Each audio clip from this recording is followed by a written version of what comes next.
What up, peeps? It's your girl Dosh coming back to you for Real Takes. Today is that time again, you guys. It's movie news time. I have quite a few things I want to discuss. A couple of things that happened during the week, and then also some stuff that actually popped off on Friday that I got quite a few comments from in DM, and also that was posted on social media. So you know what? Let me just go ahead and jump right into it. Now, first order of business I want to discuss is, of course, one of the movies that was a sleeper, like a kind of a sleeper hit that came out earlier in the year, actually around April, and it was A Quiet Place. Now, I discussed this a couple weeks ago that John Krasinski had stated that they are making A Quiet Place 2. I'm actually excited about that. I enjoyed the first one. Let me tell you, that trailer had me so intrigued just at the simple fact that everything's happening within the movie where they have to do everything, literally almost in silence. Otherwise, any type of, sound would cause the effect of, as you all know, if any of you all have not seen the movie, you really need to get on it. I don't want to spoil it for you, but yes, these said creatures that can hear any type of movement. And that was genius because there's not a lot of movies, honestly, or no movies that I knew at the time that came out that used that premise as the actual story. And to know that John was actually the actor and the director behind the scenes, of course, starring his wife, Emily Blunt, as the wife in the movie as well, and then their family. And it was just a nice change of pace with something that's considered some sort of thriller. And it was so good. I will tell you, when I went to the theater, literally people were literally quiet. You already know certain movies, or just movies in general, some people can't help themselves. They feel the need to talk throughout the movie, whichever. But this particular one, we heard nothing. I could hear people eating their popcorn, whatever they were drinking, whichever. That's how quiet it was, because we just didn't want to feel like we were missing anything just from the way it was gauged from watching the trailer. So with the second one, he was speaking at what looks to be the Silver Screen gathering, and they'd asked him, what's going on with the script or whichever.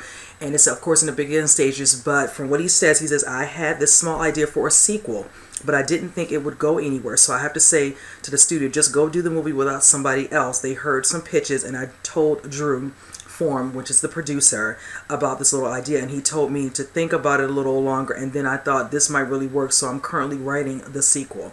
Now, we don't know for certain if he's going to be the director as well. He normally doesn't direct a lot of stuff that he does write and he's attached to, so that would be nice if he is. Also, hearing that he was actually the creature in the movie, I'm assuming the full bodysuit, whatever. I didn't know that had happened. That was interesting news to hear that as well. So, but what I think is going to happen is this. They're saying how with The Quiet Place 2, they could focus on other human survivors.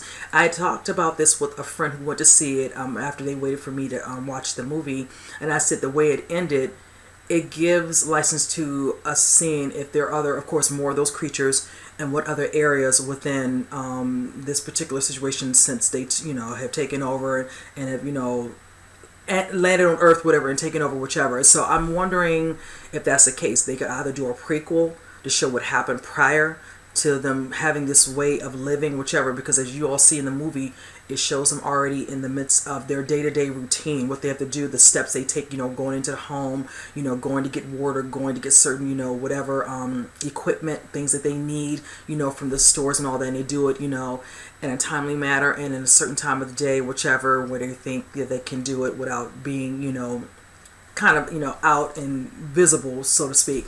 So I don't know. There's so many ways you can, like I said, prequel or just showing some other families dealing with the same situation, whichever.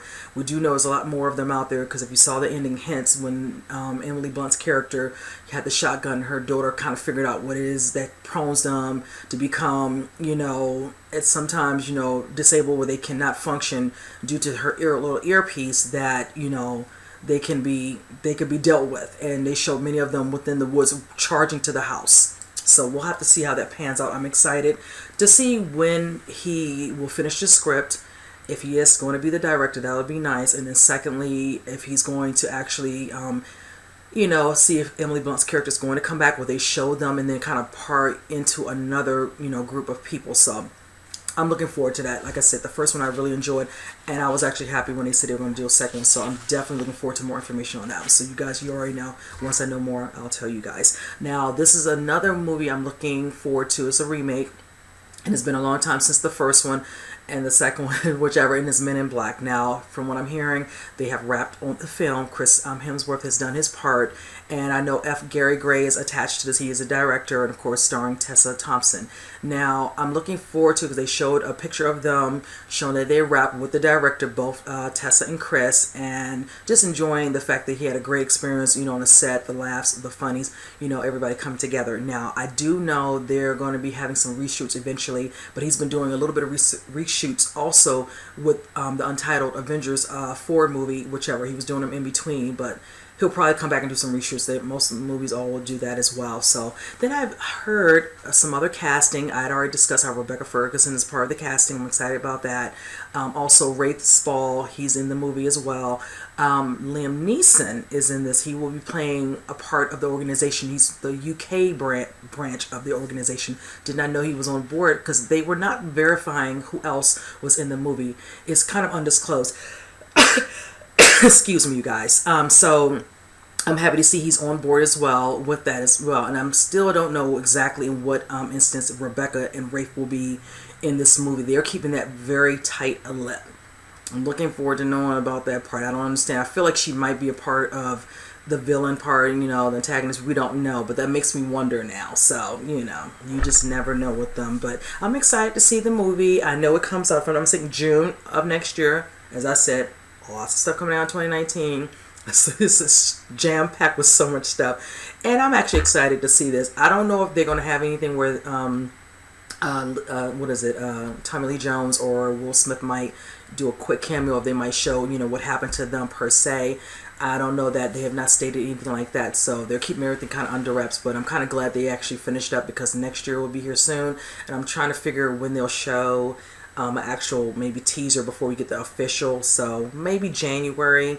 We'll probably see something probably going into the new year. I think we'll probably get a teaser, and probably by February or March we'll get the actual trailer, and then we'll see what's going on. So I'm hoping it looks really good.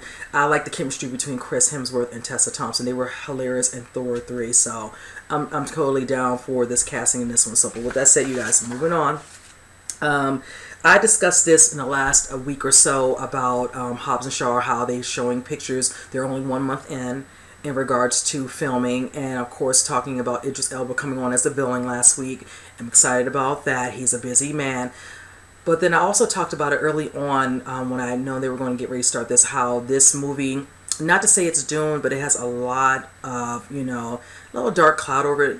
I kind of put it like that. Now they're having a situation where they're being sued by a producer from the movie. Now, this is really interesting with this one. His name is Neil Moritz.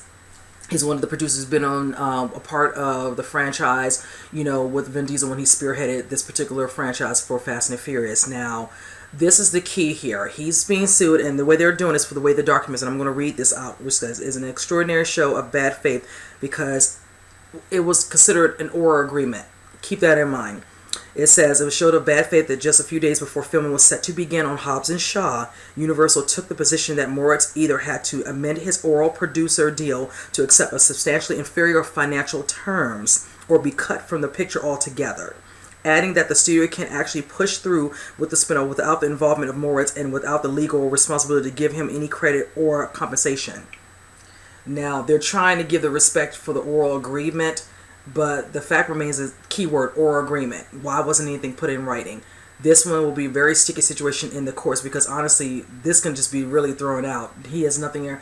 Oral agreement, what? I mean, no video showing you all discuss this and you all just, agree on this. Handshake, what? I say, you just saying that I said this. And most of the time, some people are like, I don't know what you're talking about.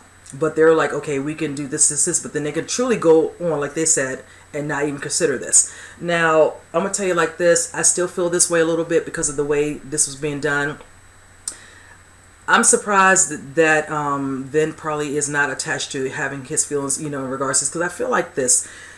I almost wish that Johnson had came to him, because I wonder how this came to be where they decided to make this movie, whatever, and they don't have any say in this. I don't know if it's the main movie production company that went on and said, okay, we'll go ahead and do this. So it must be the president involved with this, making the decision, we'll do this. But it's like knowing that Vin has been attached since day one, even though he wasn't in, one of the movies, I can see the part of that part being an issue. Like, okay, he's been a part of the franchise at the beginning. He stepped back from one of the episodes, number 3, Tokyo Drift, whatever. But from there on out, he came back and he's been, fully involved with moving the storyline with his, his group, his team, his family.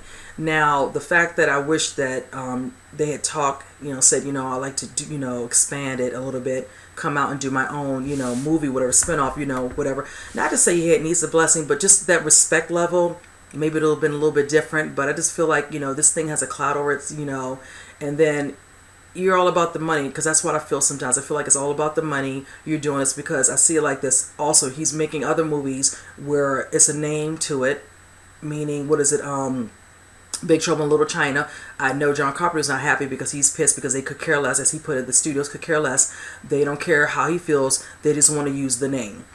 Ouch, that had to hurt just to hear that. But it's honestly the truth, because I'm thinking, okay, yeah, they could probably do a sequel, but it's like, you'll throw a certain name on a movie and just think that's supposed to just make somebody come and go. It's like, don't do that, because it's almost like you're kind of belittling the moviegoer or whatever. I don't care whose title. If the storyline looks good and I see the trailer and I'm kind of feeling it, then I'll consider going to see it and all that. But don't put a name on there and just think that, oh great, I'm just going to go see it. Especially when it's one that's considered not to say oldie but goodie, but yes, an oldie but goodie. Honestly, yes, it's one of those ones that I grew up with and I love. Case in point. Same thing with Fast and Furious. I've enjoyed them since day one, whichever, and I just like the fact that the way it was handled or done. Not so much feeling that though. So, but anyway, it is what it is. I don't think this thing is going to have 2 legs to stand on. I think it's going to get thrown out, whatever. He's probably annoyed that he's not going to get his little, 6% whatever into whatever the money makes from the movie. And that's kind of it. Let's just be honest. When it's about Hollywood, it's really all about the money, honestly. And that's kind of how I see it. So, but the movie, of course, is still in production. This doesn't seem to be pushing it or stopping it from going. They are full throttle on the movie. The movie comes out in August of next year. So we'll have to see how this turns out. I don't know if anybody else might go about suing, whatever. There's nothing else out there, but this seems to be one of those ones that's kind of getting some noticeability, excuse me, you guys, about it. So I just feel like more and more stuff comes out with this particular movie.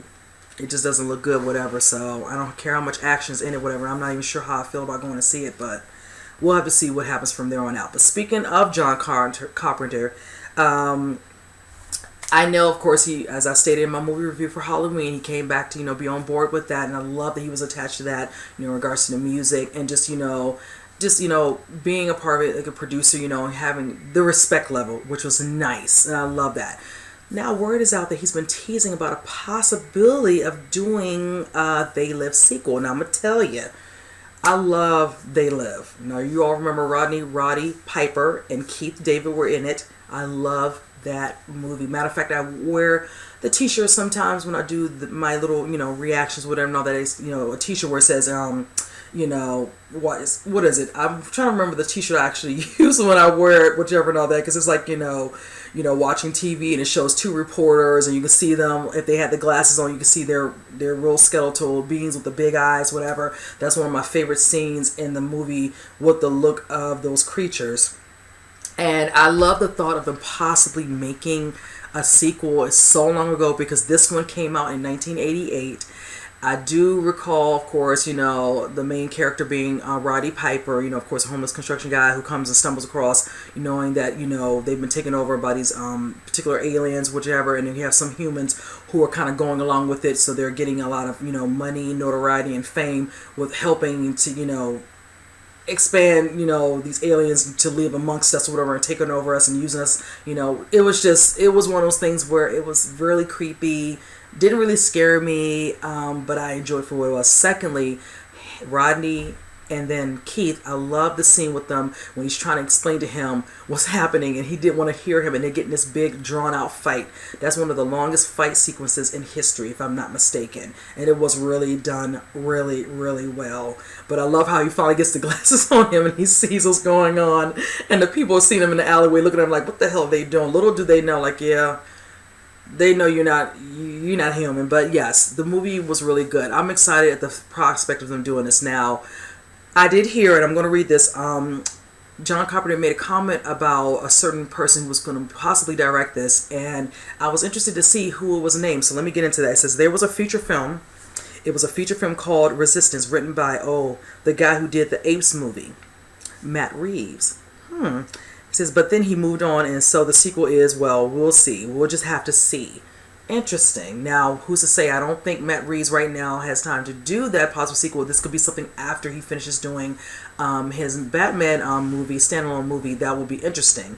Still waiting for more information on who's going to do the Batman part and Bruce Wayne, but I'm just saying. So, I digress. But I would like to know if he still might be attached to this. I don't know. That's kind of fully out there. But just the fact that he brought that up in a conversation when asked some questions about that being discussed before about the They Live, sequel, you never know. Also, I'm hearing word that they're considering a TV series for the movie Prince of Darkness. Now that one right there, I loved that movie. Prince of Darkness was great. The thought of them making it a TV series, I'm trying to remember the overall premise of the movie, the way it was done with the storyline. Yeah, there's potential the way they could, depend on how they write that and depend on who's the writer of it. So there's possibilities. Plus, it will be a streaming show streamed on Strutter. So that will be really interesting if they do that. I'm totally down with the possibility of them doing that as well. I just love all these different things that some particular directors are wanting to bring back in the case of horror. Like when I talked about James Wan being attached to the Swamp Thing. Oh my goodness, when I heard that, I'm still psyched on that. I can't wait for that. And I already know that's already in the beginning stages and they're already prepping and have the actors already picked out. So I'm definitely looking forward to that. But this is something I'm definitely going to keep my eyes on because I really hope this is not just a tease, and I'm hoping this can actually happen. And if John Carpenter is behind it, he'll make sure you have the right person attached to this to make that happen for a sequel.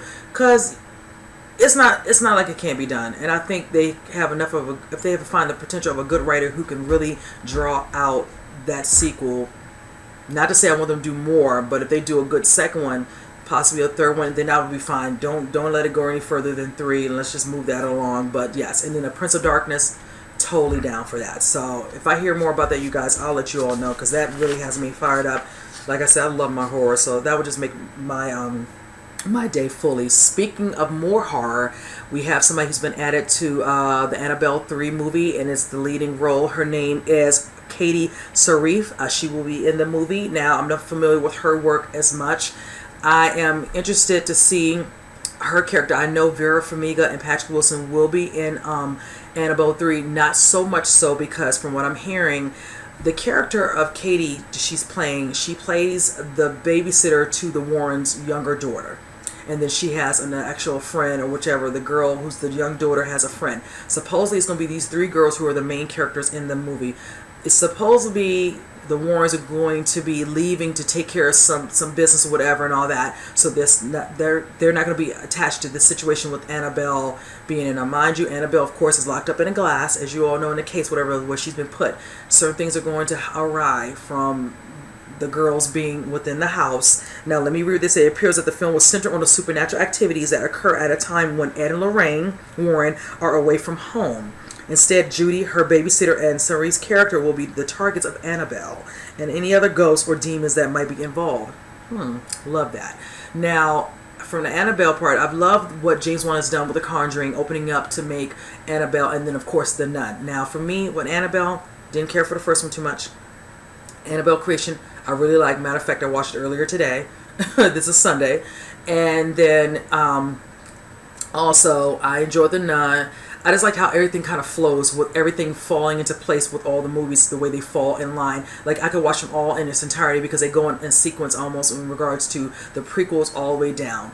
Now, I'm looking forward to seeing what exactly Annabelle's going to be up to, being that she's glassed up. She's the most powerful of anything, the powerful spirit within that house that's locked up, tightly sealed. But hey, she's caused many things to happen, as you all saw even in Annabelle Creation. So I wonder exactly what she's going to do, and I'm looking forward to seeing just the creepy factor overall. Now, Gary Duberman is going to be writing and directing this. He actually wrote it.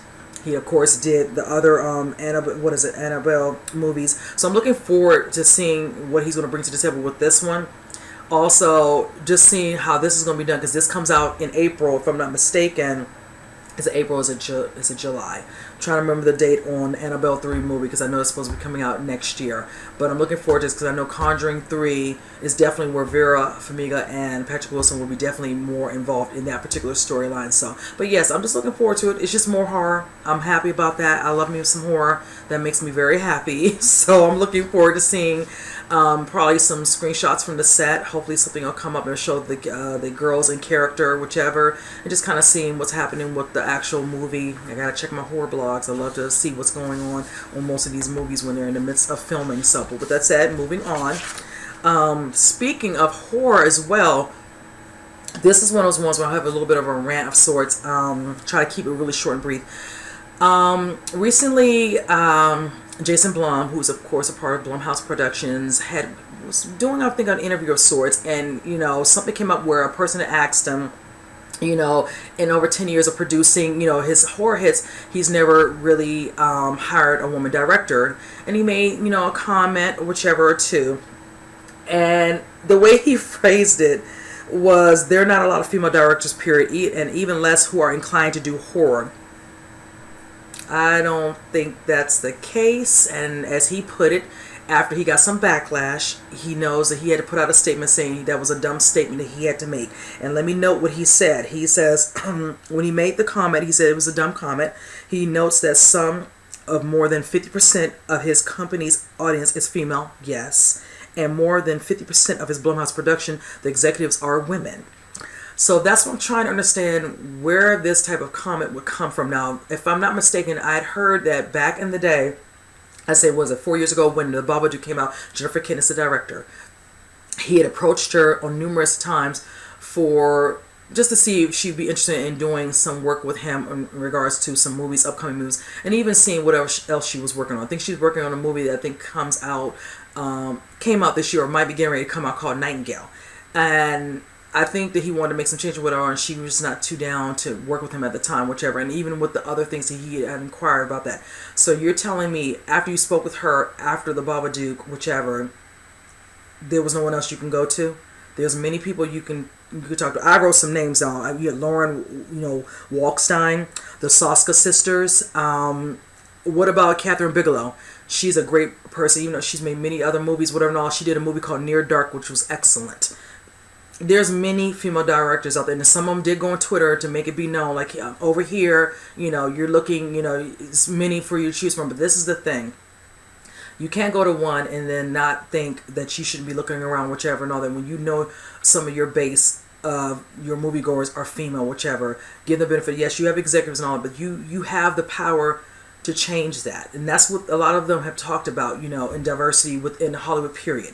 Not just having, certain movies where it's all white, all black, whatever, and all that. Diversity where it's a mixture of everything. You get your movies, with your brown people, your black people, whatever, vice versa, Asians, whatever. Same thing with directing.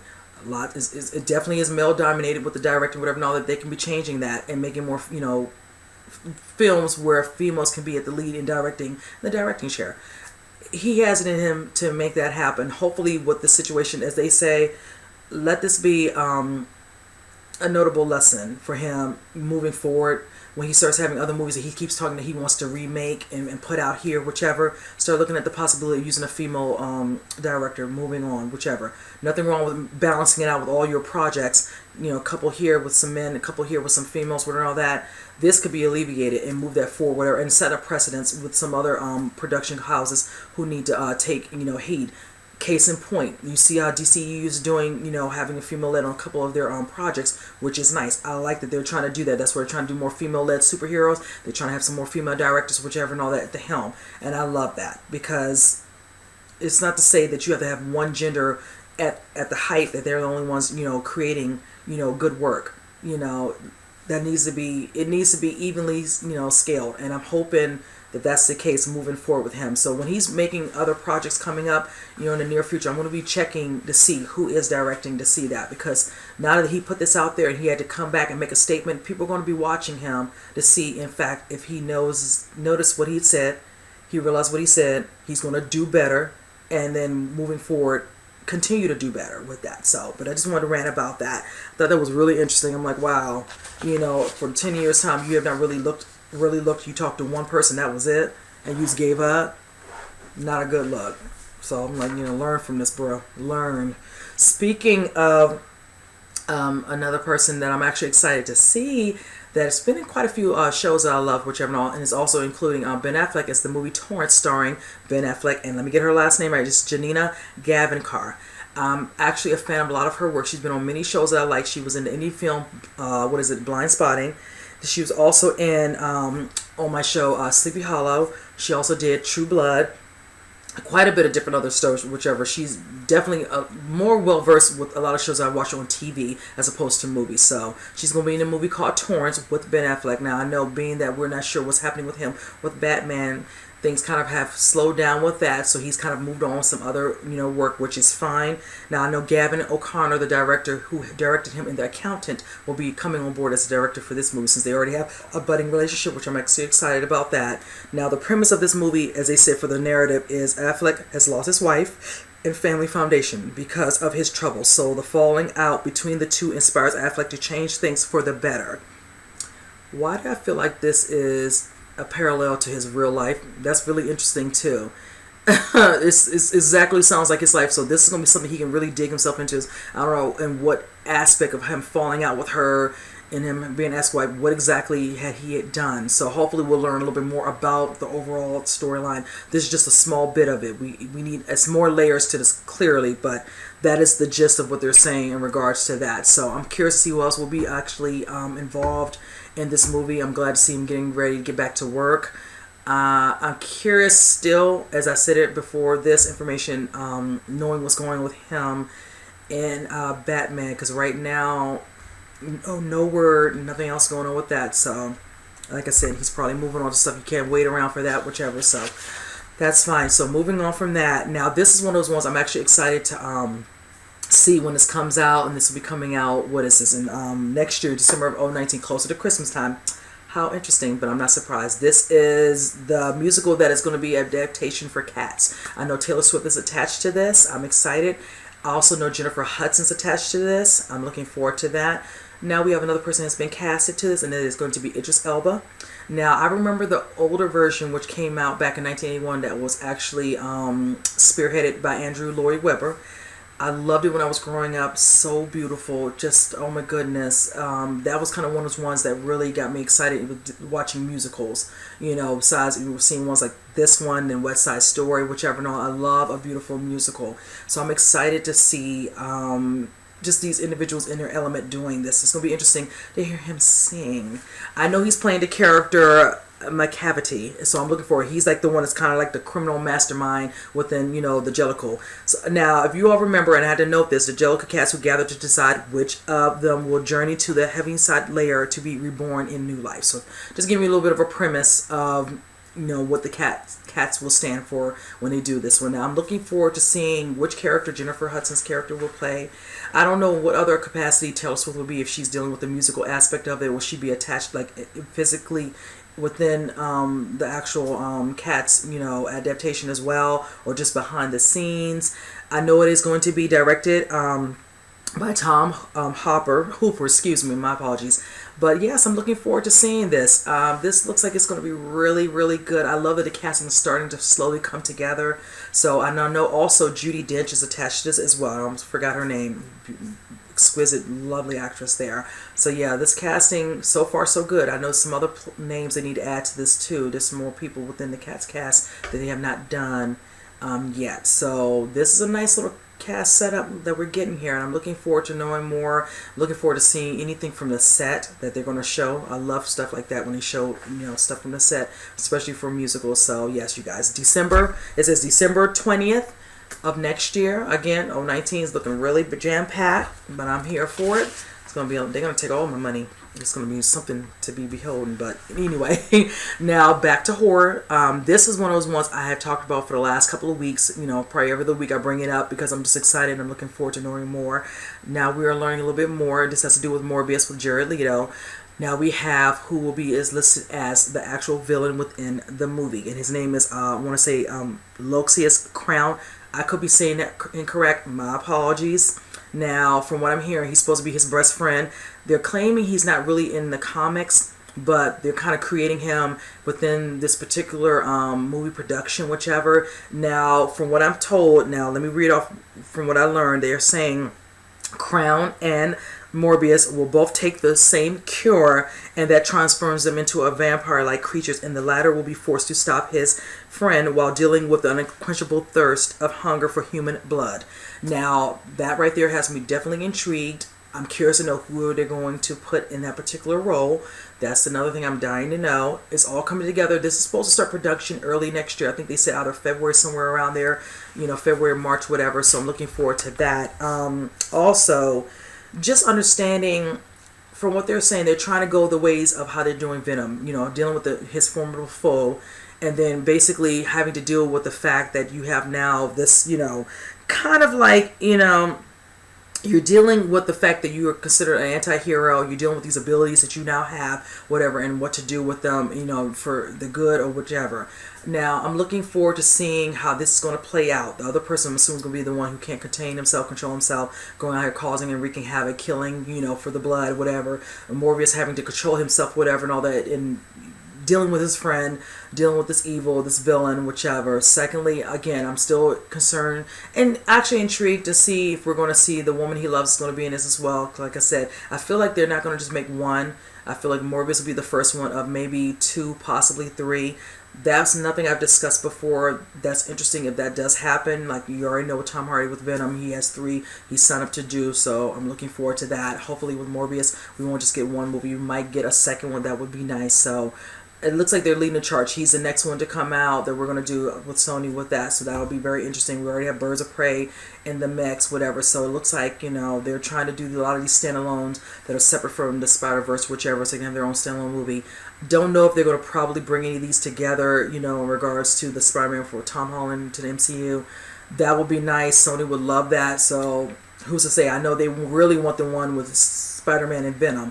If we can get that, that would be great, so we'll have to see about that. So if I learn any more, hopefully we'll know, hopefully soon, maybe in a couple of weeks, who is actually being cast as a friend/villain.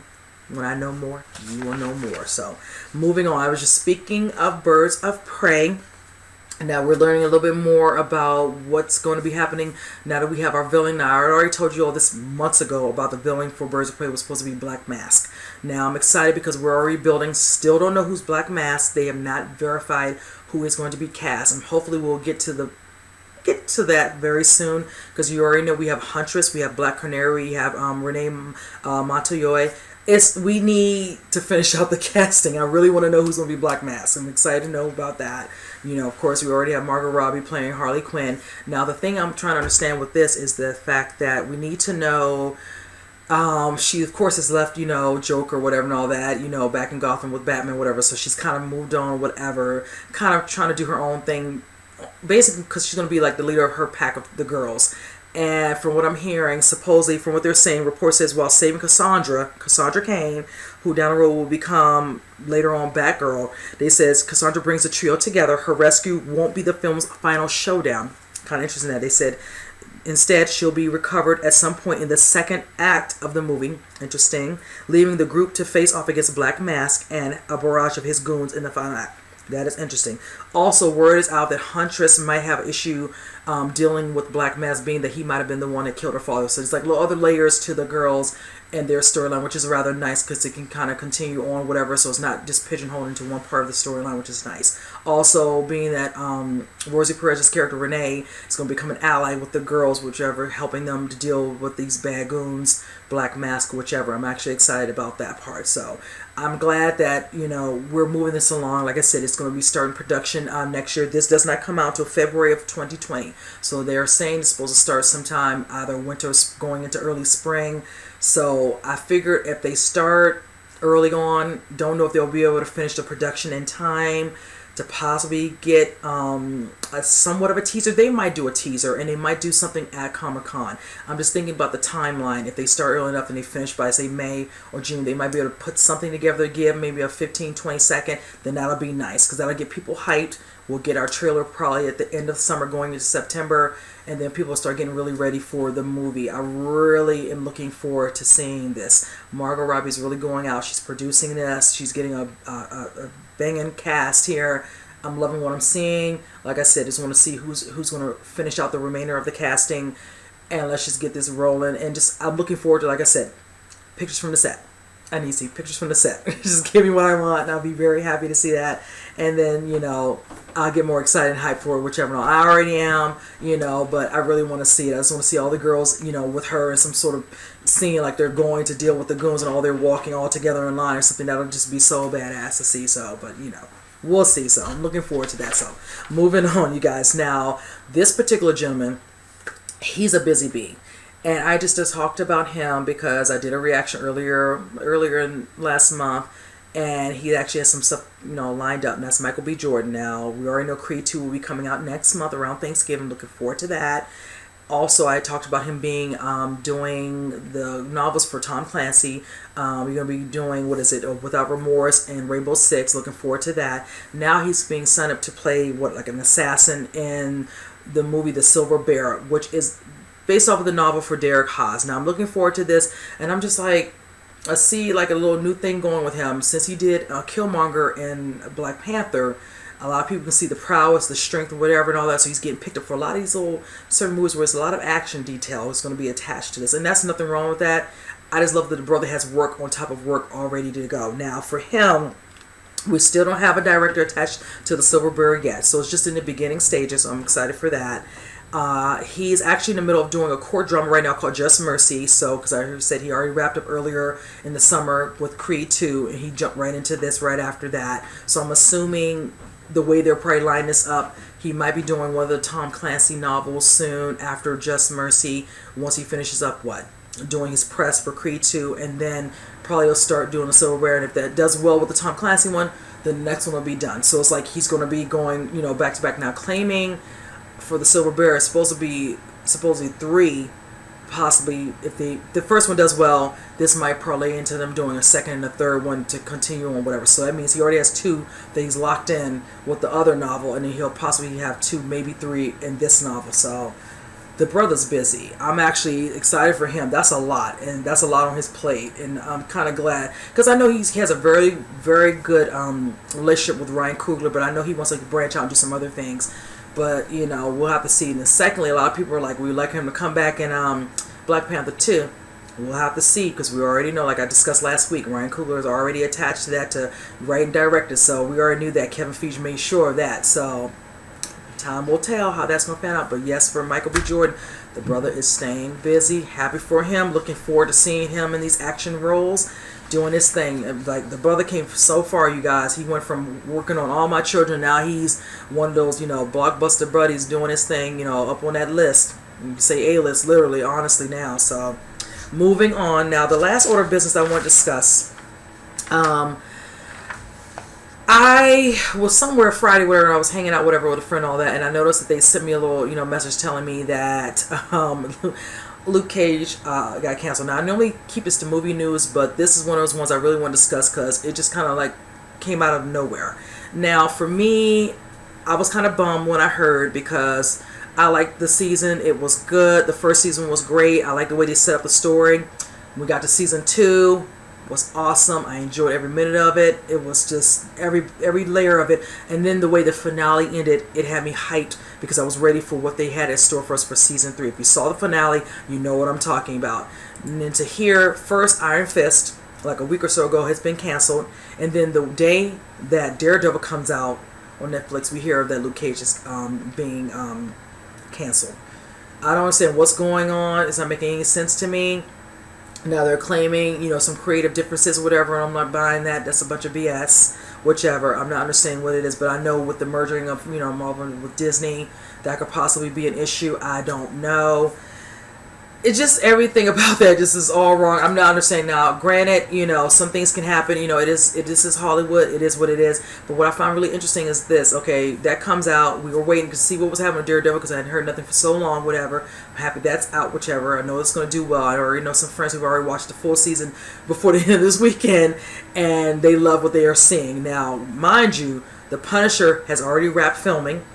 Jessica Jones is in the midst of filming and supposed to be finishing out the rest of this year. So from what I'm hearing, Netflix states that it will cost more not to put it out. So we already are guaranteed we'll get The Punisher and Jessica Jones next year, sometime probably going into early spring, maybe February, March, we'll get The Punisher, and then right after that, Jessica Jones will come out.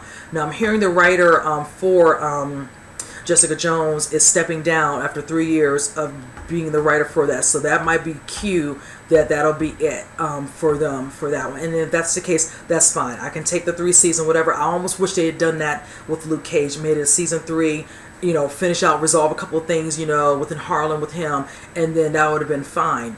I'll put it like this. With Iron Fist, the first season I particularly didn't care for. The second season I was getting ready to watch whatever, and then watch that one, and then get right into Daredevil, because I'd heard that was actually better than the first season, and then here they go, and they got rid of that. So, honestly, no love lost there too much, but it is what it is. Now, secondly, for Luke Cage, that one, I'm a little bummed about. Now, I've been seeing some stuff that's been posted. Individuals, saying, oh, yeah, I'm glad the show got canceled. This is, some people are like, yeah, they need to cancel the Punisher too. They're ruining the character.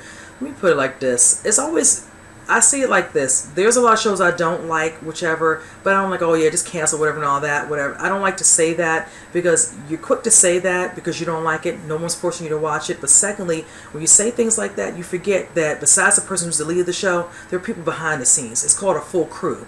And when you say that, that means no one's working. And that's not fair. And some people, they can go out there and probably get another job like that, but not everybody who works behind the scenes can find a job that easily. It doesn't work like that, even in Hollywood as well. So that's the part where I feel like a lot of people, you come off, you sound really harsh and really crude when you make comments like that. And you have some people who don't even know the name of the person in the show. Somebody basically butchered Luke Cage's real name and said a totally different name that's not even him. And somebody in the comments came back and addressed that.